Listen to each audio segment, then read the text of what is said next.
Cette semaine, on met la table pour la guerre tarifaire entre les États-Unis et le Canada qui met de l'avant l'achat local, la consigne élargie aux contenants de plastique depuis le 1er mars dernier et sur le timbre de droit bientôt la fin. Je suis Nicolas Boulet et vous écoutez On met la table, un balado de l'association Restauration Québec.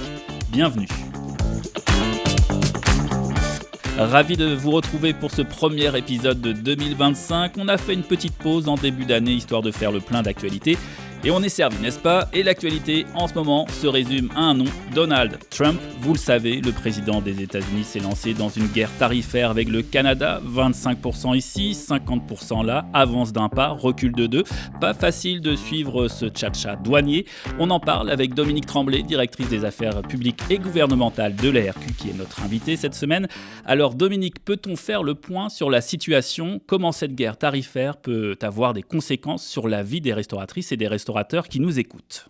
Alors, pour être clair, c'est la réponse canadienne aux droits de douane majorés de 25% décidés par Donald Trump qui peuvent avoir en fait des conséquences. Donc, en répliquant ce tarif le 4 mars dernier, Ottawa a à son tour imposé des droits de douane de 25% sur une première vague de 30 milliards de dollars de produits américains. Donc, il devrait y avoir une deuxième vague autour du 25 mars sur 125 milliards de dollars de produits aussi. Donc, mais puisque Trump a fait marche arrière sur les 25% en exemptant les produits qui répondent aux critères de l'accord de libre-échange Canada, États-Unis, Mexique, le Canada a décidé de suspendre ses contre-tarifs sur cette deuxième vague. Donc, comme tu disais tantôt, c'est un peu un tchatcha, là, on va de l'avant, on recule, etc. C'est dur de se retrouver là-dedans. Donc, pour l'instant, il y a 1256 produits américains qui sont soumis à une taxe de 25%. Et à l'ARQ, on a épluché cette liste pour vous aider. Donc, et on peut vous dire que plus d'un tiers des produits sont malheureusement des produits agroalimentaires. Donc, essentiellement de la viande, des fruits, des céréales, des confiseries. Donc, vous pouvez retrouver cette liste ainsi qu'un résumé de cette liste aussi là, sur notre site web. Oui, sur le site web restauration.org. Oui, c'est un outil très intéressant, Dominique. Autre outil tout aussi intéressant, c'est le catalogue des aliments québécois. Tu peux nous en parler ? Oui, alors ce catalogue-là est né il y a plus d'un an, donc on n'a pas attendu nécessairement une guerre tarifaire là, pour le produire et en parler. Donc, pour les restauratrices et les restaurateurs qui désirent reconsidérer la provenance de leurs aliments importés en faveur d'options plus locales, ça peut parfois là, paraître comme un défi de taille de commencer à s'approvisionner de cette façon, à trouver les produits, à faire les recherches, etc. pour ces produits-là. Donc, c'est là que notre catalogue peut vous aider. Donc, avec l'appui d'Aliments du Québec, le catalogue des aliments québécois identifie les produits d'ici disponibles auprès de nos partenaires du programme d'achat de l'ARQ.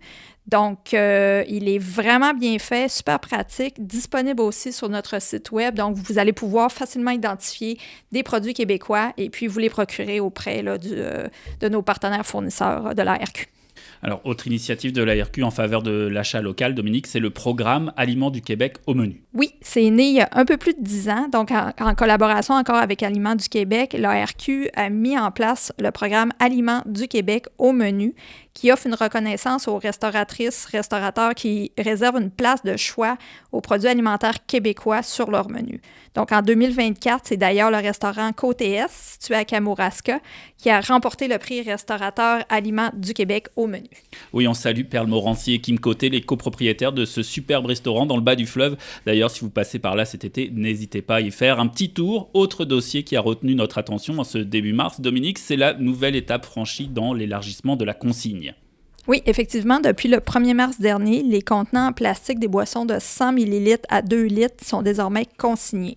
Donc, on parle par exemple des bouteilles d'eau, d'eau pétillante, de jus, mais aussi toute autre boisson dont l'eau aromatisée et les spiritueux là, qui sont concernés aussi. Spiritueux, dans le fond, on va parler de ceux qui sont dans les plus petites bouteilles en plastique là, à ce moment-là.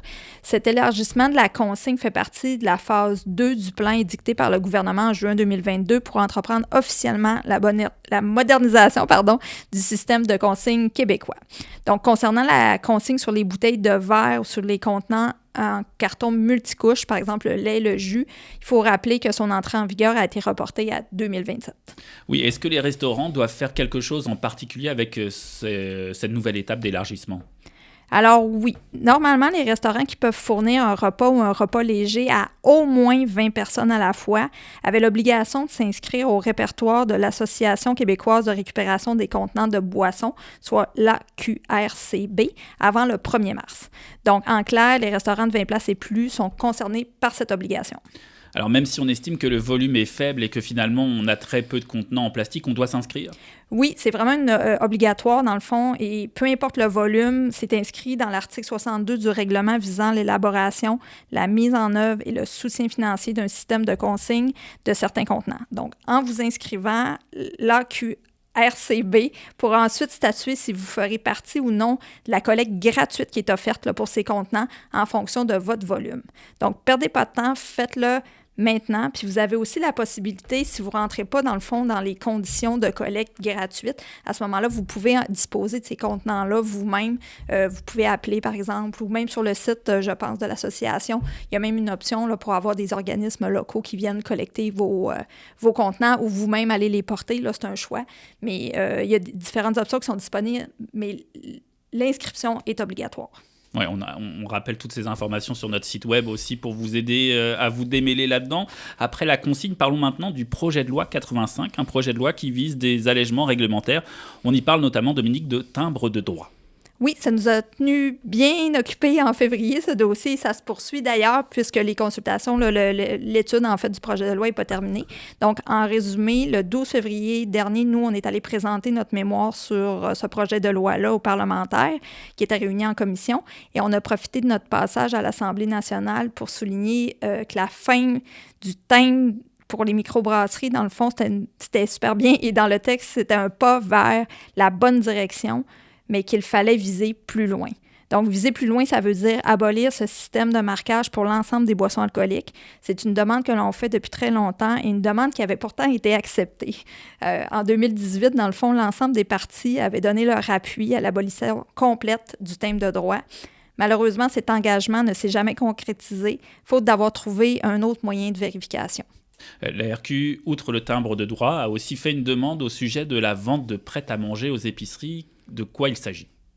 On a également saisi effectivement l'occasion pour suggérer un allègement supplémentaire du côté de la production alimentaire pour permettre aux restauratrices et aux restaurateurs de vendre leurs prêt-à-manger dans les épiceries et ce, sans nécessité de permis additionnel.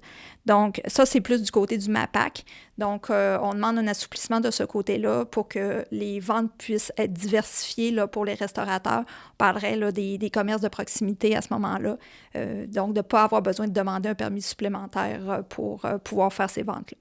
Est-ce qu'en clair, tu peux nous donner un exemple, peut-être un restaurant qui fait sa lasagne, d'habitude le vend dans son frigo ouvert aux clients qui se présentent dans son restaurant. Là, il pourrait peut-être aller démarcher des épiceries dans un rayon local, disons. C'est ça. Il n'y a pas de distance qui a été fixée nécessairement, mais dans le sens, ce serait, par exemple, on a déjà eu des membres qui nous demandaient, le dépanneur du coin voudrait vendre mes repas prêts à manger pour offrir le service à la client, à ses clients et tout ça. Donc, ce serait ce genre de choses-là, les épiceries de proximité aussi. Donc, de toute façon, faudrait que ce soit produit dans la cuisine du restaurant. Il y a quand même une capacité limite de production, là. Donc, mais ce serait comme ouvrir la porte à d'autres ventes pour les restaurateurs. Dans ce projet de loi aussi, il pourrait y avoir des changements au niveau des permis d'alcool. Tu peux nous en toucher quelques mots? Oui, il y a quelques assouplissements prévus au projet de loi. Donc, on parle de permettre aux établissements avec un permis pour servir d'accepter les prêts à boire à base de spiritueux de moins de 7 % de volume d'alcool et aussi autoriser un technologue en architecture ou en génie de signer les plans pour une demande de permis d'alcool, ce qui est actuellement un geste réservé aux architectes, ce qui peut être compliqué, plus coûteux aussi, tout ça. Donc, on veut que ce soit facilitant de ce côté-là. Est-ce que les mesures dont on parle actuellement, Dominique, sont en vigueur? Malheureusement, non. On se rappelle que c'est un projet de loi. Les articles sont analysés et amendés un par un. Donc, c'est un peu un processus qui est long.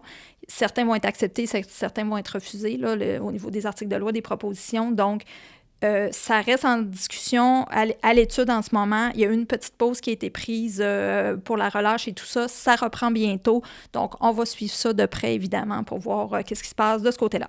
Eh bien, merci Dominique pour cet éclairage sur les dossiers majeurs en ce moment. On surveille également le MEV-Web et le partage des pourboires, mais de tout cela, on vous en reparlera dans un autre épisode. Voilà, c'est tout pour cette semaine. Pour connaître l'actualité de l'industrie de la restauration, rendez-vous sur notre site web restauration.org. Suivez-nous sur Facebook, Instagram, LinkedIn, sur X et sur le petit dernier Blue Sky. On se retrouve bientôt pour un nouvel épisode d'On met la table.